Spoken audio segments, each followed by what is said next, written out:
Kasih karunia dan damai sejahtera dari Allah Bapa kita dan dari anaknya Tuhan Yesus Kristus menyertai kamu sekalian. Amin. Shalom, saudara-saudari sahabatku yang dikasihi Tuhan. Firman Tuhan yang menyapa kita hari ini, hari Jumat, tanggal 1 Agustus 2025. Di awal bulan Agustus ini tertulis di dalam 1 Yohanes pasal 1 ayat 3 dan ayat 4. Mari sahabatku kita simak dan renungkan firman Tuhan yang menjadi kekuatan untuk mengawali bulan ini. Demikian. Apa yang telah kami lihat dan yang telah kami dengar itu, kami beritakan kepada kamu juga, supaya kamu pun beroleh persekutuan dengan kami. Dan persekutuan kami adalah persekutuan dengan Bapa dan dengan anaknya Yesus Kristus. Dan semuanya ini kami tuliskan kepada kamu, supaya sukacita kami menjadi sempurna.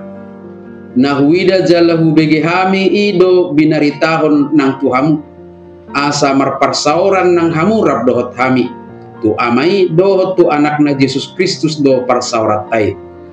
Ubahen nahu suratan hami hataut tuhamu, asa gok halalasni rohamuna. Demikian firman Tuhan. Sahabat renungan harian, saudara-saudariku di dalam nama Tuhan Yesus, Johannes Calvin, seorang tokoh reformasi gereja, menekankan bahwa persekutuan sejati hanya mungkin terjadi jika Allah yang menjadi pusatnya.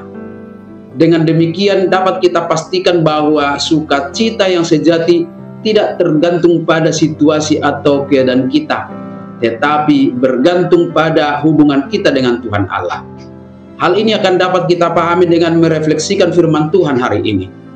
Ada dua gagasan yang harus kita pegang lewat nas hari ini, yang menjadi dasar bagaimana kita menjadikan Tuhan lewat firman-Nya sungguh-sungguh menjadi sumber sukacita sejati. Yang pertama, Rasul Yohanes menegaskan bahwa kekuatan yang mengikat persekutuan kita dengan sesama adalah firman Tuhan. Rasul Yohanes berkata, apa yang telah kami lihat dan yang telah kami dengar itu, kami beritakan kepada kamu juga, supaya kamu pun beroleh persekutuan dengan kami.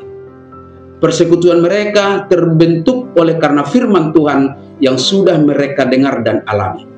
Yang kedua, sahabatku semua, Rasul Yohanes juga menegaskan bahwa firman Tuhan yang mereka beritakan itu menjadi sumber sukacita yang sempurna.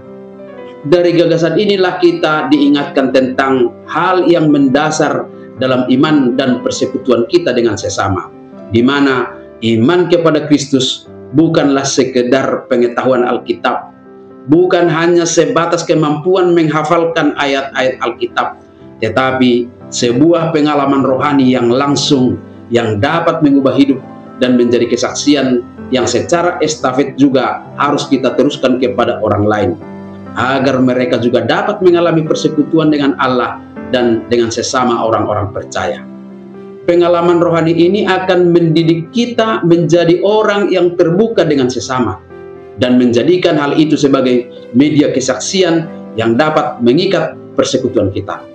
Orang-orang yang sudah menerima firman Tuhan tidak pernah menjadi eksklusif, tidak akan merasa lebih hebat, lebih agamis, melainkan akan semakin terbuka, rendah hati, dan mau berbagi pengalaman kepada sesamanya.